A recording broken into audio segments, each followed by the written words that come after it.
Hi అండి. నేను మీ ఝాన్సీని Jhansi's channel నుండి మాట్లాడుతున్నాను. ఆదివారం నాడు శ్రీరామనవమి కదండి.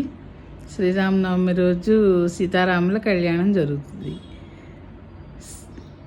అయితే సీతారాముల కళ్యాణము రాముడు జన్మ నక్షత్రాన్ని బట్టి కళ్యాణ వేడుకలు ప్రతి సంవత్సరం చేస్తారని మనం వింటున్నాం కదండి. పునర్వసు నక్షత్రం. సో ఇప్పుడు మనం రాముని జన్మదినం గురించి మాట్లాడుకుందాం. శ్రీరాముని జననం గురించి అన్నమాట. ఓకేనా. దశరథ మహారాజు కదా శ్రీరాముని తండ్రి. ఆయన మహాత్ముడైన దశరథుడు అశ్వమేధ యాగము, పుత్రకామేష్టి యాగములు నిర్వర్తించిన తర్వాత రాముడు పుట్టాడనమాట వాళ్ళకి.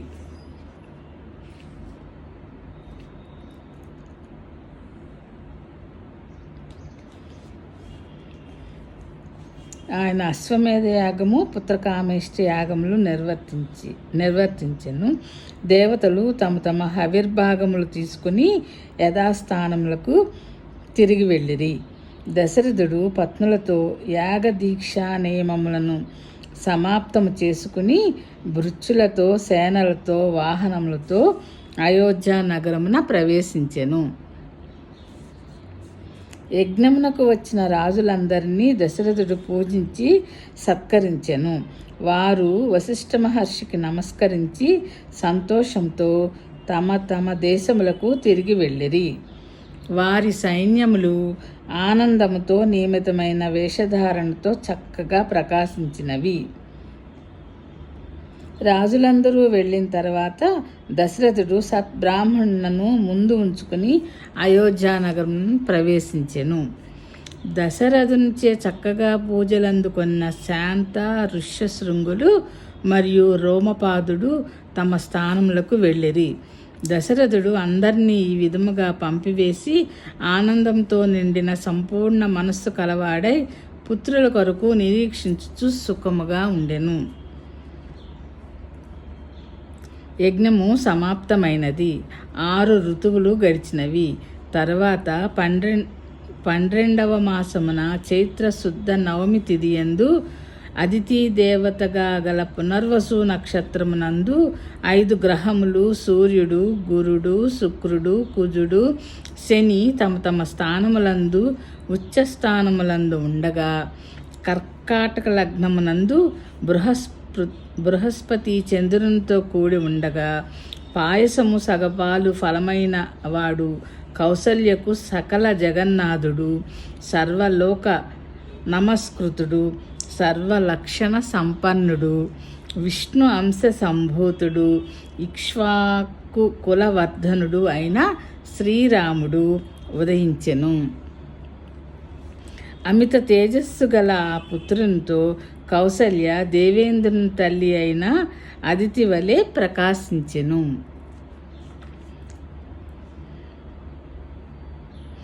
తర్వాత సత్యపరాక్రముడు సాక్షాత్తు విష్ణువు చతుర్భాగము సమస్త సద్గుణవంతుడు అయిన భరతుడు కైకేయికి ఉదయించెను.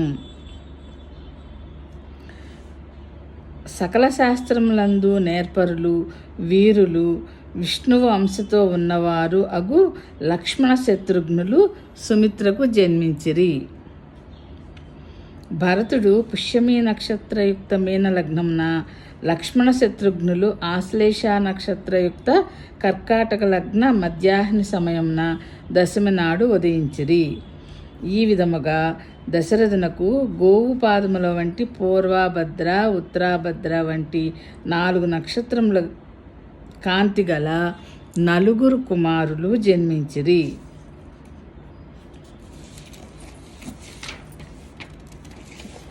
రామాదుల జన్మమునకు దేవతలు ఆనందించిరి. గంధర్వులు మధురముగా గానము చేసిరి. అప్సరసలు నాట్యం చేసిరి.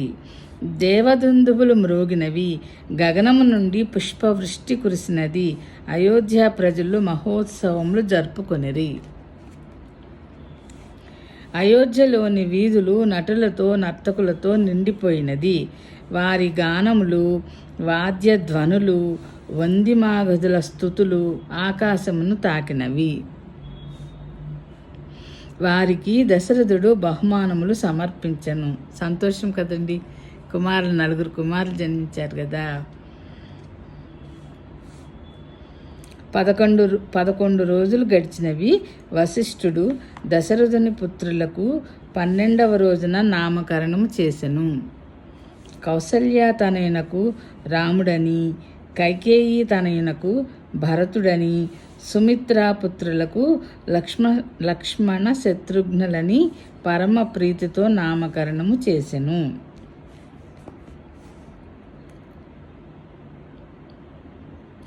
క్షత్రియులు కదండి వీళ్ళు. క్షత్రియులకు 12వ రోజునే నామకరణం చేస్తారట. దశరథుడు బ్రాహ్మణులకు, అయోధ్య పౌరులకు, జానపదులకు అన్న సంతర్పణములు చేసెను. బ్రాహ్మణులకు అధికముగా రత్నములను దానం చేసెను. దశరథుడు రామాదులకు నామకరణ, అన్నప్రాసన, ఉపనయనాది సంస్కారములు యథాకాలముగా చేయించెను. నలుగురిలో రాముడు ధ్వజము వలె సర్వోన్నతుడై తండ్రికి పరమ ప్రీతిని కలిగించెను. స్వయంభువు వలె సర్వప్రాణులకు ఆదరణీయుడయ్యెను. నలుగురు వేద విధులే, శూరులు మరియు జ్ఞాన సంపన్నులే, సద్గుణ సంపన్నులు, ఇంకను లోకహితమునందు ఆసక్తి కలవారే. వారిలో మహాతేజశాలి సత్యపరాక్రముడు అయిన రాముడు పూర్ణచంద్రుడు లోకమునకు ఇష్టుడైనట్లు అందరికీ ఇష్టుడైనాడు. రాముడు గజముపై, అశ్వముపై, రథముపై ఎక్కి ప్రయాణము చేయుటయందు, యుద్ధము చేయుటయందు సమర్థుడయ్యెను. రామునకు ధనుర్వేదమునందు, పితృసేనయందు మిక్కిలి ఆసక్తి కలదు. లక్ష్మీవర్ధనుడైన లక్ష్మణుడు బాల్యము నుండి లోకమనోహరుడైన రాముని యందు సర్వదా అత్యధిక స్నేహము కలవాడై ఉండెను. రామునకు లక్ష్మణుడు సర్వప్రియకరుడు. శరీరమును కూడా అర్పించుటకు వెనుకాడని వాడు. ఇటువంటి లక్ష్మణుడు రామునకు బహిప్రాణము.